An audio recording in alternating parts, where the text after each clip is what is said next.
Olá, amados, graça e paz. Eu sou o pastor Abel Emerick e convido você para meditarmos por alguns instantes na Palavra de Deus. Hoje, terça-feira, dia 31 do mês de outubro do ano de 2023. Amados, nos lembramos do que está escrito no capítulo 5, versículos 14 a 16 do Evangelho segundo Mateus. Ali encontramos as seguintes palavras do Senhor Jesus a respeito dos seus santos. Ele diz assim: Vós sois a luz do mundo. Não se pode esconder a cidade edificada sobre um monte. Nem se acende uma candeia para colocá-la debaixo do alqueire, mas no velador, e alumia a todos os que se encontram na casa. Notamos assim, queridos, que somos luz do mundo, porque existimos neste mundo, e existimos como filhos de Deus. Não se trata de um esforço pessoal, mas sim pelo fato de existirmos na virtude de Cristo. Aliás, escrevendo aos Filipenses, o apóstolo Paulo nos lembra que vivemos em meio a uma geração perversa e corrompida, na qual resplandecemos como astros no mundo. Filipenses 2,15. Logo, observamos que a palavra mundo, no contexto escrito segundo Mateus, não se trata do universo, do firmamento, dos céus, da terra, das florestas, rios e mares, coisas criadas pelo Senhor. No contexto de Mateus, mundo trata-se da palavra cosmos, daí o derivado disso, a palavra cosméticos, o enfeite, e podemos sumariar assim, que é o arranjo articulado pelo inimigo a fim de desarranjar o arranjo do Criador. Basta volvermos a nossa lembrança para o Jardim do Éden, cujo nome significa jardim de prazeres. E ali observamos que o Senhor formou o Éden para ser uma extensão do céu na terra. E assim nós somos a luz do mundo, refletimos aqui as virtudes de Cristo e resplandecemos assim como astros, porque somos assim em Cristo Jesus. Vale lembrar e pontuar, isso não decorre de nenhuma obrigação ou esforço pessoal que devamos ter, algum encargo porventura imposto aos santos pelo Criador. Somos luzeiros no mundo, porque aqui existimos manifestando em nós a glória de Deus, pois em Cristo Jesus nós vivemos, nos movemos e existimos. Atos capítulo 17, versículo 28. Por que trazemos esta lembrança do que somos em Cristo, neste contexto em que ora vivemos do mundo? Porque observo como que uma sobrecarga imposta ao rebanho do Senhor por muitos líderes cristãos, concitando a igreja, concitando os santos do Senhor a orar contra os últimos acontecimentos, as últimas ocorrências, contra esse cenário bélico empreendido pelo Hamas contra Israel, como se assim, através da oração dos santos, se pudesse barrar o curso da história. Vale lembrar que orar, segundo a Bíblia, orar contra essas coisas é investir contra a palavra de Deus. O Senhor Jesus lembra, e for ainda registrado pelo mesmo evangelista Mateus, ainda no capítulo 24, versículo 6, ele coloca como sendo necessário. É necessário assim acontecer, mas ainda não é o fim. E no versículo 7 seguinte, ele lembra, o Senhor lembra, dizendo, se levantará nação contra nação. Isso decorre de nascimento, não é país contra país, é nascimento, reino contra reino, assim como temos as 12 tribos de Israel, 12 príncipes, segundo a palavra, emergiriam de Ismael.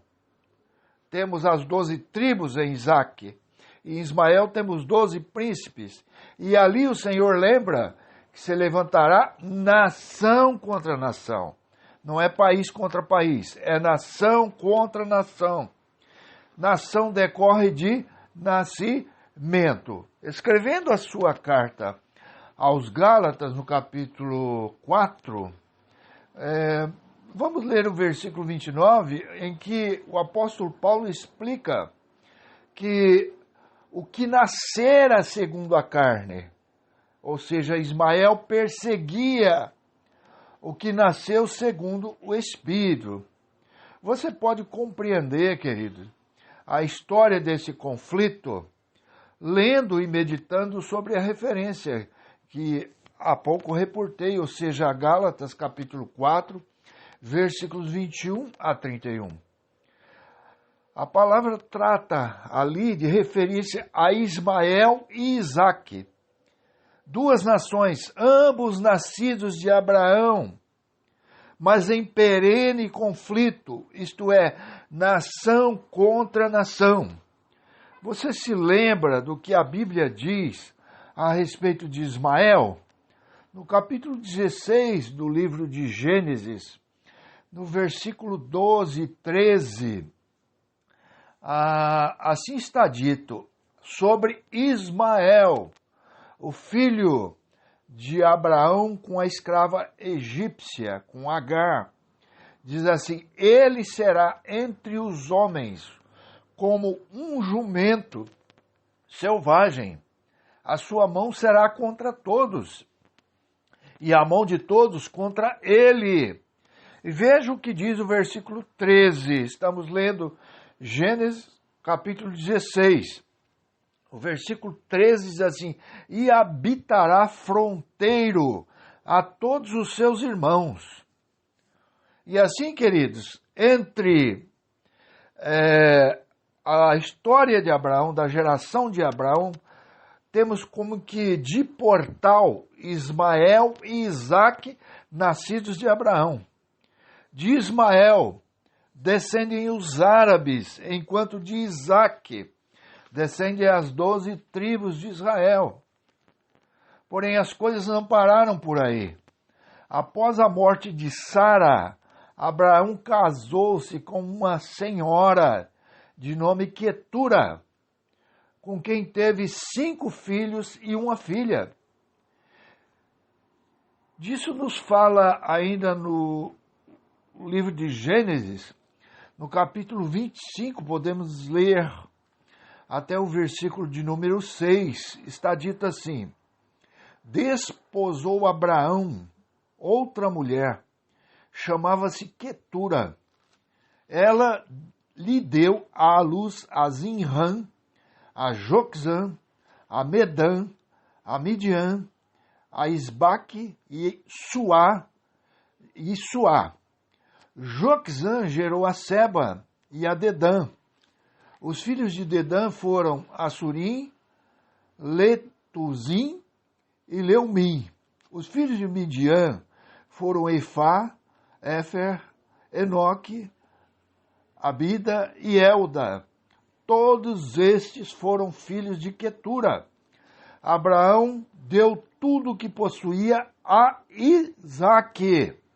Olha o ranço aí de herança. Porém, aos filhos das concubinas, incluindo aqui Ismael. Porém, aos filhos das concubinas, que tinha, deu ele presentes, e ainda em vida o separou de seu filho Isaque, enviando-os para onde? Para a terra oriental. Você se lembra para onde seguiu a descendência de Ismael? Para o Oriente. Você se lembra agora, nós sabemos agora pela palavra santa, que os descendentes de Quetura também foram enviados para o Oriente. Quantas nações nós temos ali no Oriente descendentes de Abraão? Nós temos, se não me falha a memória, 15 nações, incluindo aí, nesse contexto, Israel, descendentes de Abraão. Israel fica no Médio Oriente, como se diz Oriente Médio. E assim, queridos, no contexto bíblico, vemos que temos, no conflito que se instalou agora, uma briga de família, narrada pelas Escrituras. Hoje, fala-se no mundo árabe, ou seja, entre 14 nações, para investir contra Israel. É uma coligação árabe de nações para investir contra Israel, os descendentes de Isaque. Denomina-se até, previamente, que seria um eixo de resistência. Assim, é uma briga de família desde os tempos de Abraão, e concitar o rebanho do Senhor a orar contra essa situação, de nada adiantará, porque Jesus diz que é necessário isso acontecer, mas é apenas o princípio das dores. E lembremos que não adianta fazer coligação, ainda que seja do mundo todo contra Israel, porque em Israel é chamada a descendência da fé em Abraão. Então, queridos, se trata de um conflito de família, previsto nas Escrituras. E haja o que houver, seja como deverá ser, nós não devemos sair do nosso descanso em Cristo Jesus.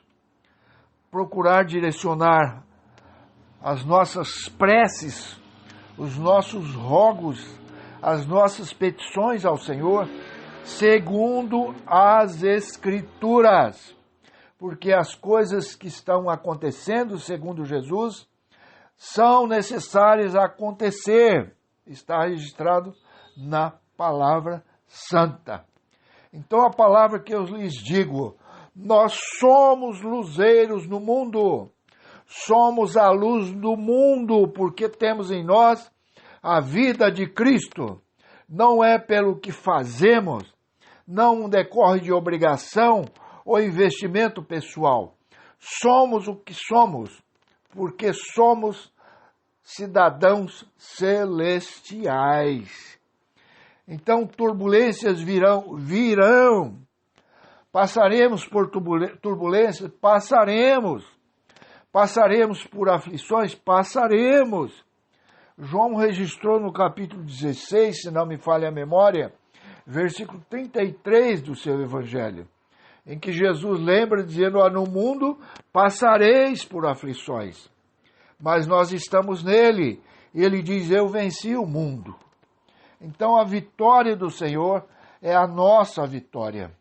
Então não nos aflijamos por turbulência, cenário de guerra, haja o que houver.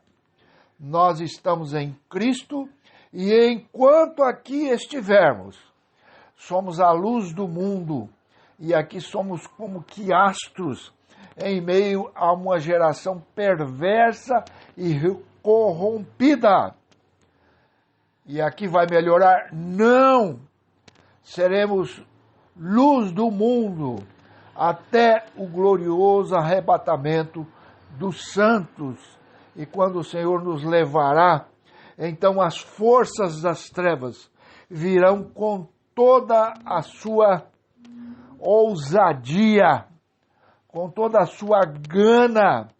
No capítulo 24, versículo 28 do Evangelho segundo Mateus, Jesus lembra dizendo assim: onde estiver o cadáver, aí se ajuntarão os abutres. É como que hoje, ante os últimos acontecimentos, as forças das trevas estão aguardando a retirada dos luzeiros do mundo, os santos do Senhor. E aí, como abutres sobrevoam a carniça, os cadáveres de animais. As forças das trevas estão esperando este momento em que os santos do Senhor seremos retirados, porque somos luzeiros em meio a essa geração perversa. E assim o Senhor lembra, dizendo: onde estiver o cadáver, porque todos que estão fora de Cristo, a palavra diz que estão mortos em delitos e pecados. Enquanto a igreja estiver no mundo, nós estaremos reluzindo aqui como astros as virtudes do Senhor Jesus.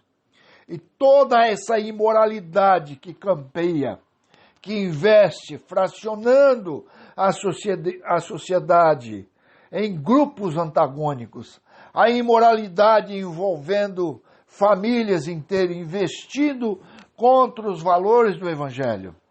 Isso não será inteiramente consumado enquanto a igreja estiver aqui no mundo. Por quê? Porque somos a luz do mundo. E toda a força das trevas estará obstada de agir em sua força total. Isso acontecerá na grande tribulação que sobrevirá ao mundo, mas para afligir os que habitam na terra. Nós não somos da terra, nós somos cidadãos dos céus.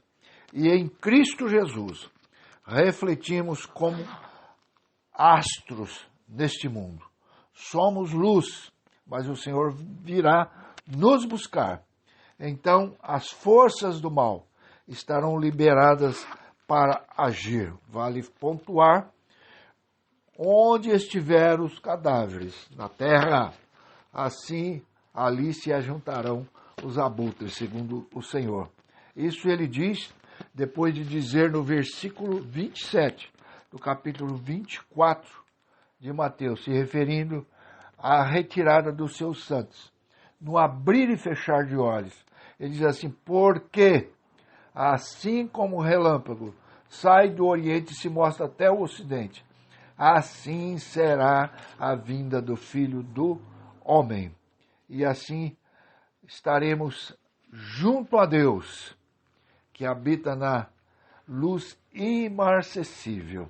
E somos da luz e não das trevas. Está bem, queridos?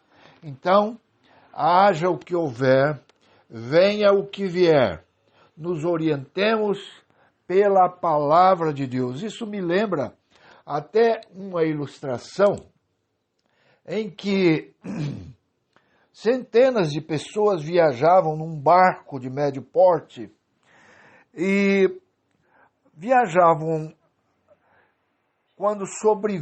navegavam quando sobreveio um intenso temporal, e aquele temporal se agravava de tal forma que as pessoas, os tripulantes, começaram a gritar e a abraçar-se uns aos outros.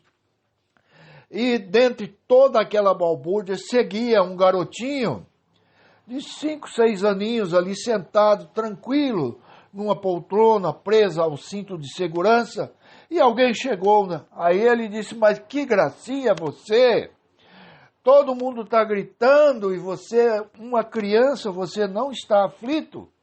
Aí ele disse: não, o meu pai é o piloto.